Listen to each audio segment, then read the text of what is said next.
नमस्कार श्रोते हो. आज महाशिवरात्र.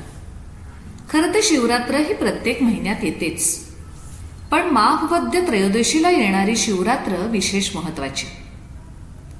शिव हे तत्व आहे, मंगलमय कल्याण स्वरूप सदाशिव तत्व.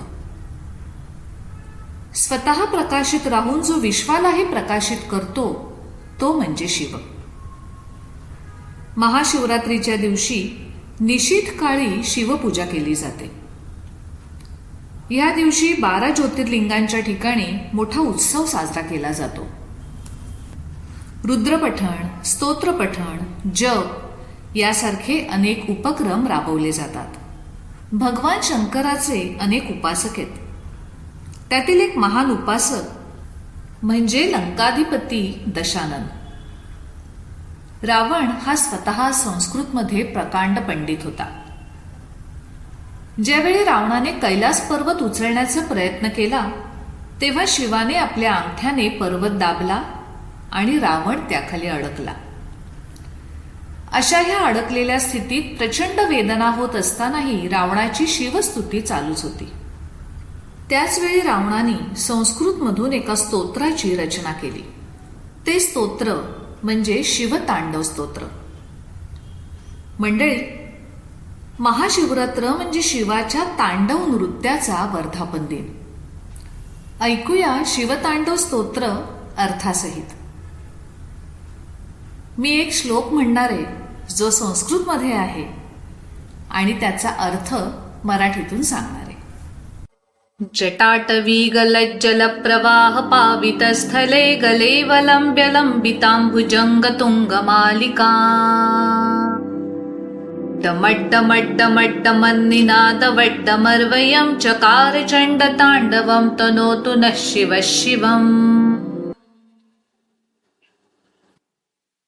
या श्लोकाचा अर्थ असा आहे की भगवान शिव ज्यांच्या गुंतागुंत झालेल्या जटांमधून पवित्र अशी गंगा नदी वाहते आहे, त्या पाण्याने त्यांचा कंठ प्राणप्रतिष्ठित झाला आहे.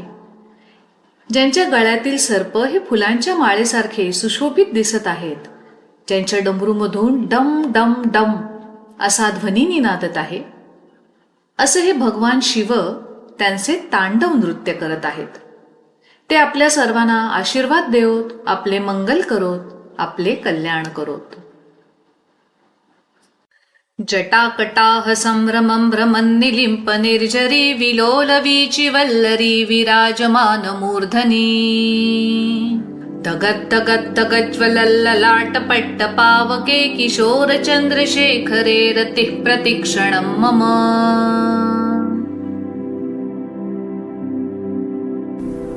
या श्लोकाचा अर्थ असा आहे की भगवान शिव ज्यांच्या जटाबंद केसातून गंगा नदी वाहत आहे आणि ह्या पवित्र गंगा नदीच्या वाहणाऱ्या लाटांनी त्यांचं मस्तक सुशोभित झालंय.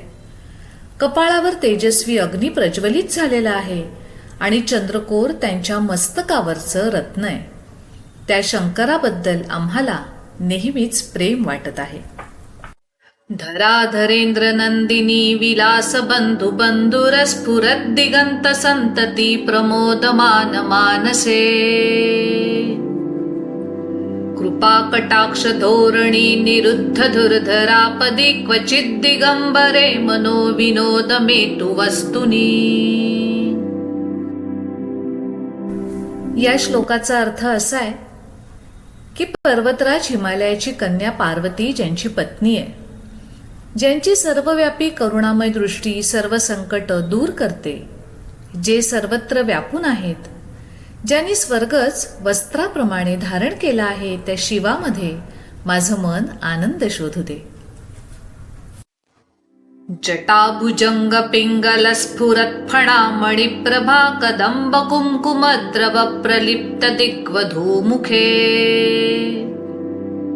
मदांद सिंधूर स्फुरत्व गुत्तरीय मेदुरे मनो विनोदमद्भुतं बिभर्तु भूत भर्तरी.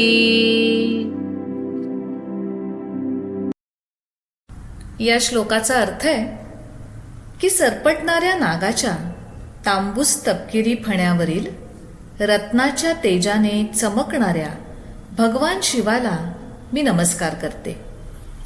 चारही दिशा देवींच्या सुंदर चेहऱ्यावर विविध रंग पसरवत आहेत. जो मदमस्त हत्तीच्या कातडीपासून बनवलेल्या शालीने झाकला गेला आहे, अशा भगवान शंकरामध्ये मला अद्भुत सुख लाभो.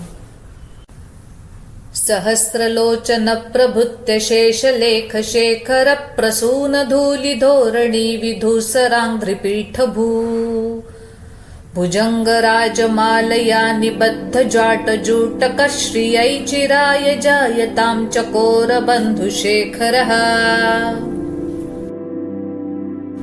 या श्लोकाचा अर्थ आहे की भगवान शिवशंकर ज्यांनी चंद्रालाच मुकुट म्हणून धारण केलं आहे, ज्यांनी केस लाल नागाच्या माळेने बांधले आहेत, इंद्र, विष्णू आणि इतर देवांच्या मस्तकावरून पडलेल्या फुलांच्या धुलीकणांनी ज्यांची पावलं गडद रंगाची झाली आहेत, ज्याने डोक्यावर चकोराचा मित्र चंद्र मुकुट म्हणून धारण केलेला आहे, ते महादिदेव शिव आम्हाला समृद्धी देवोत.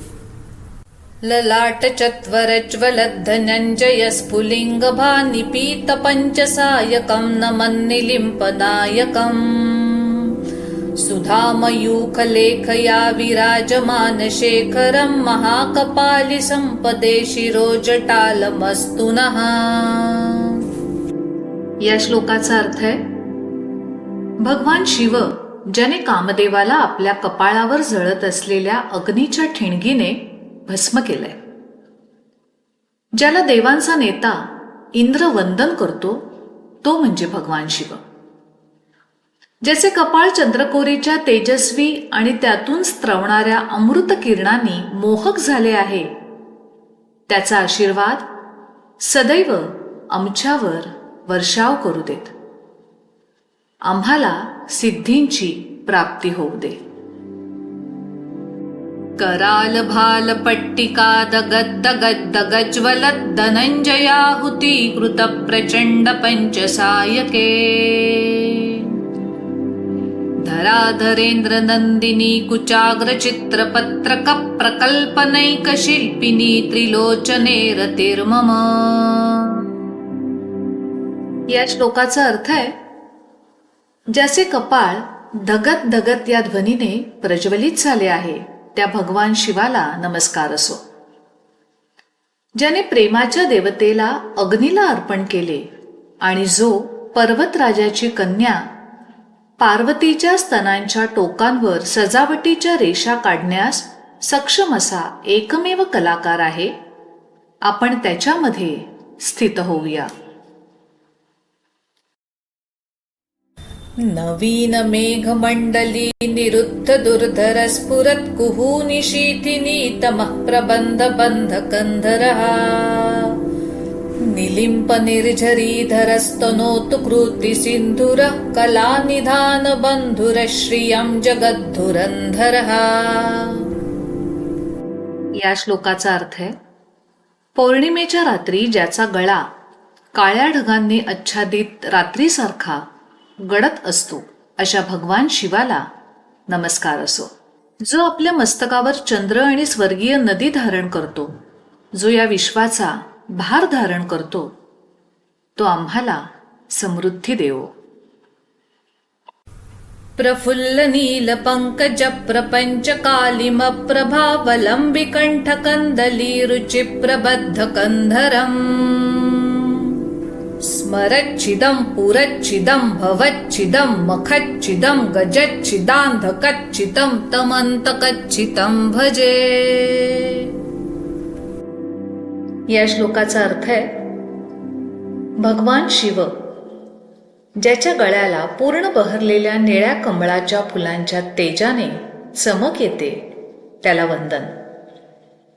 जे ब्रह्मांडाच्या काळेपणासारखे दिसते, ज्याने मनमथाचा वध केला, त्रिपुर नष्ट केली, ज्याने सांसारिक जीवनातील बंधने आणि यज्ञ यांचा त्याग केला, ज्याने अंधकासुराचा वध केला, ज्याने हत्ती राक्षस म्हणजे गजासूर आणि मृत्यू देवता यम यांचा नाश केला तो आम्हाला समृद्धी देवो. अखर्व सर्व मंगला कला कदंब मंजरी रसप्रवाह माधुरी विजृंभणा मधुव्रतम स्मरांतकं पुरांतकं भवांतकं मखांतकं गजांतकांधकांतकं तमंतकांतकं भजे. या श्लोकाचा अर्थ आहे, कदंबाच्या फुलांच्या मंगलमय आणि मधुर सुगंधामुळे मधमाशा ज्याच्या सभोवताली उडतात अशा भगवान शिवाला नमस्कार असो. ज्याने मन्मथ त्रिपुरा म्हणजे 3 शहरे नष्ट केली, ज्याने सांसारिक जीवनातील बंधनं आणि यज्ञ यांचा त्याग केला, ज्याने अंधकासुराचा वध केला, हत्ती राक्षस गजासूर आणि मृत्यू देवता यम यांना पराजित केलं, तो भगवान शिव आम्हाला समृद्धी देवो. जयत्वदभ्रवीभ्रमद्भ्रमद्भुजंगमश्वसत् विनिर्गमत्क्रमस्फुरत् कराल भाल हव्यवाट् धिमिद्धिमिद्धिमिध्वनन् मृदङ्गतुङ्गमङ्गलध्वनिक्रम प्रवर्तित प्रचण्ड ताण्डव शिवः.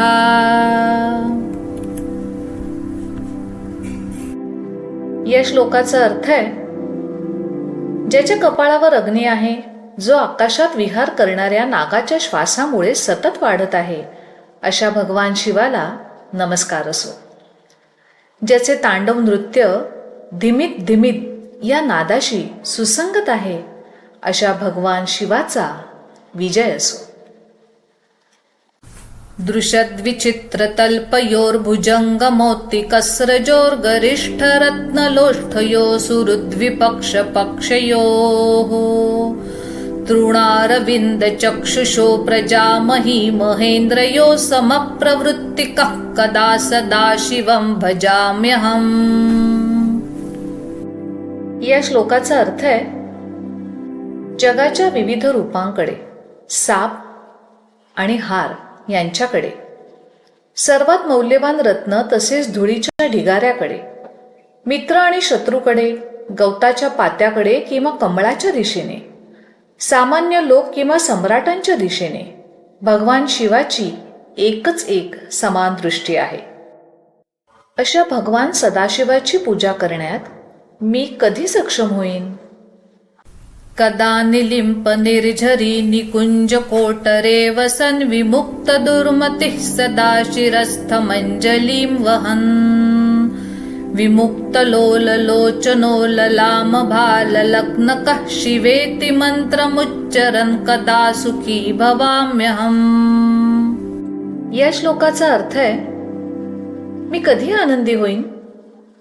स्वर्गीय गंगा नदी जवळच्या गुहेत राहून, डोक्यावर हात जोडून, तेजस्वी कपाळाने आणि तेजस्वी नेत्रांनी भगवंताची भक्ती करून, की शिवाच्या मंत्राने माझे अशुद्ध विचार धुवून टाकून मी कधी आनंदी होईन?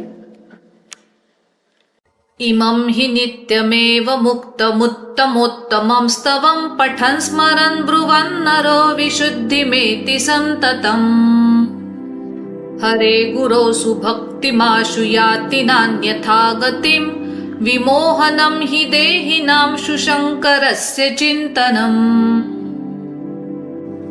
या श्लोकाचा अर्थ असा आहे, जो कोणी या स्तोत्राचं पठण करतो, स्मरण करतो आणि पाठ करतो, तो सदैव शुद्ध होतो. महान गुरु शिवाच्या गाढ भक्तीमध्ये मग्न होतो, की ज्यामुळे मोक्ष प्राप्ती होते. दुसरा कोणताही मार्ग किंवा आश्रय नाहीच. भगवान शिवाच्या केवळ विचारानेच भ्रम आणि अलिप्तता दूर होते. पूजावसान समये दशवक्त्र गीतम् यशंभुपूजन परं पठति प्रदोषे तस्य स्थिरां रथ गजेन्द्र तुरंगयुक्तां लक्ष्मीं सदैव सुमुखीं प्रददाति शंभुः. इति श्रीरावणकृतं शिवताण्डवस्तोत्र सम्पूर्णम्. रावणाने रचलेलं हे स्तोत्र जो पहाटे पठण करतो त्याला भगवान शंकराची प्रार्थना संपल्यावर रथ, हत्ती, घोडे यांची संपत्ती मिळते. अशा लोकांना भगवान शंभू नेहमीच समृद्धी देतात. ओम नमः शिवाय. ओम नमः शिवाय. ओम नमः शिवाय.